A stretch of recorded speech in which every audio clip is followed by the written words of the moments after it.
তালিকাতে অ্যাপসটি ওপেন করে log in করে নেব। পাসওয়ার্ড দিয়ে লগ ইন করা হয়ে গেলে ঠিক এরকম ইন্টারফেস আসবে। আমরা অ্যাড মানি অপশন দেখতে পাচ্ছেন, এখানে ক্লিক করে রকেট এখানে ক্লিক করে দেবো। কত টাকা অ্যামাউন্ট আমরা লিখে দেবো। পরবর্তীতে ক্লিক করার পর একটু অপেক্ষা করতে হবে।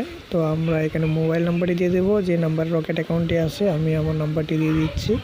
দিয়ে দেওয়া হয়ে গেলে নিচে পিনকোডটি দিয়ে দিবেন। আপনার যে ডাচ বাংলা অ্যাকাউন্টের যে পিনকোডটি আছে ওই পিনকোডটি দিয়ে দেওয়া হয়ে গেলে সাবমিট নামে একটা অপশান আছে নিচে, সাবমিটে ক্লিক করলে একটু লোডিং করবে। লোডিং করে এরকম একটা ইন্টারফেস আসবে, আপনার ফোনে একটা ওটিপি চলে আসবে।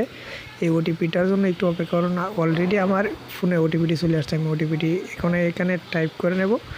আমি আমার ওটিপিটি টাইপ করে নিচে দেওয়া গো লেখা আছে এখানে ক্লিক করে দেব।